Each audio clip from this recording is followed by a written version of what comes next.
Additional కలెక్టర్లు వసూళ్ల దందాకు తెరలేపారు. భూభారతిలో మార్పు చేర్పులకు లంచాలు డిమాండ్ చేస్తున్నట్లు ఆరోపణలు వస్తున్నాయి.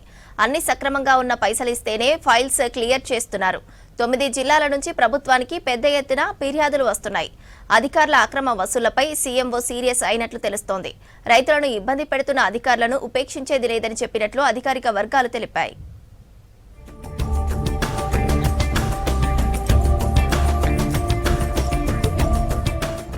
రైతుల భూ సమస్యలు పరిష్కరించేందుకు ప్రభుత్వం ప్రతిష్టాత్మకంగా భూభారతి చట్టాన్ని తీసుకొస్తే కొందరు అధికారులు దాన్ని వసూళ్ల దందాకు వాడుకుంటున్నారు. ఫీల్డ్ లెవెల్లో భూభారతి అమలుతో రైతుల భూ సమస్యలు పరిష్కరించాల్సింది పోయి పలువురు అడిషనల్ కలెక్టర్లే ఈ దందాకు తెరతీసినట్లు సర్కారుకు పెద్ద ఎత్తున కంప్లైంట్లు వస్తున్నాయి. భూభారతిలో రికార్డుల మార్పుల చేర్పులకు అడిషనల్ కలెక్టర్ లంచాలు అడుగుతున్నారని, అన్ని కరెక్ట్గానే ఉన్న ఫైల్పై సంతకం చేయాలంటే కూడా పైసలు డిమాండ్ చేస్తున్నారని ఆరోపిస్తున్నారు రైతులు. ఇవ్వకుంటే ఏదో ఒక సాకుతో ఫైల్ను పక్కన పడేస్తున్నారని ఫిర్యాదుల్లో బాధిత రైతులు తెలిపారు. మధ్యవర్తుల నుంచి ముడుపులు అందగానే గంటల వ్యవధిలో పని పూర్తి చేస్తున్నట్లు సీఎంఓకు పలువురు రైతులు కంప్లైంట్ చేశారు.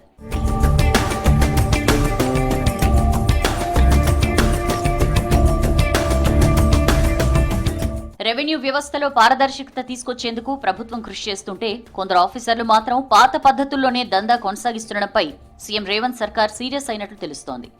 భూభారతి చట్టం అమల్లో భాగంగా అధికారుల స్థాయిని బట్టి ప్రభుత్వం స్పష్టమైన అధికారాలు కట్టబెట్టింది. సాధారణ మ్యుటేషన్లు, వారసత్వ బదలాయింపులను తహసీల్దార్లకు అప్పగించగా అప్పీళ్లు, సివిల్ కోర్టు డిక్రీల అమలును ఆర్డీఓలకు అప్పగించింది. సంక్లిష్టమైన భూములకు సంబంధించి అధికారాలను మాత్రం అడిషనల్ కలెక్టర్ల పరిధిలోనే ఉంచింది.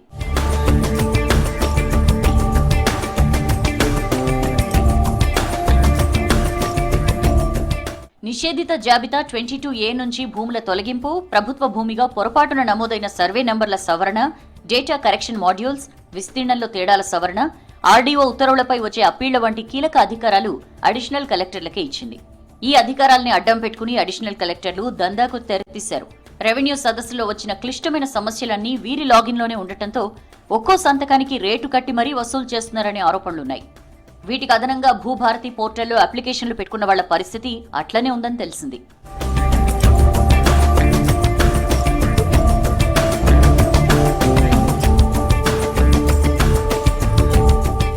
ప్రధానంగా హైదరాబాద్ కు ఆనుకుని ఉన్న సంగారెడ్డి, రంగారెడ్డి, మేడ్చల్, మల్కాజ్గిరి, వికారాబాద్, యాదాద్రి భువనగిరి జిల్లాలతో పాటు వరంగల్, హన్మకొండ, సిద్దిపేట జిల్లాల నుంచి కంప్లైంట్స్ ఎక్కువగా ఉన్నట్లు సీఎంఓ అధికారులు గుర్తించారు. ఎకరం కోట్లలో ఉండటంతో సమస్య పరిష్కారానికి అడిషనల్ కలెక్టర్ల స్థాయి వరకు అధికారులు లక్షల్లో లంచాలు డిమాండ్ చేస్తున్నట్లు తెలిసింది. సంగారెడ్డి జిల్లాలోని పారిశ్రామిక ప్రాంతాలు, రంగారెడ్డి జిల్లాలోని హై వాల్యూ జోన్ల నుంచి భూభారతి పోర్టల్లోకి వచ్చిన దరఖాస్తులు వేల సంఖ్యలో పెండింగ్లో ఉన్నాయి. ప్రైవేట్ ఏజెంట్లతో వచ్చే డీల్స్ మాత్రం చక్కబెడుతున్నారని చెప్పారు. తమ భూమి తమకు దక్కాలన్నా లంచం ఇవ్వాల్సి వస్తోందని బాధితులు సీఎంఓకు కంప్లైంట్ చేస్తున్నారు.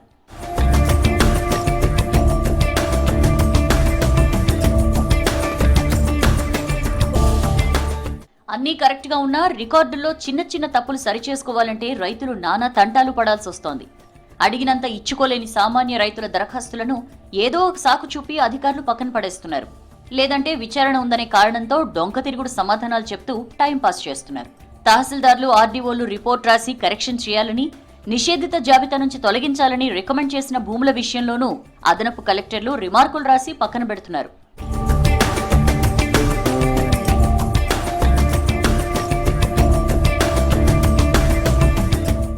భూభారతి పోర్టల్ సాఫ్ట్వేర్లో ఉన్న కొన్ని సాంకేతిక నిబంధనలను కూడా అధికారులు తమకు అనుకూలంగా మార్చుకుంటున్నారు.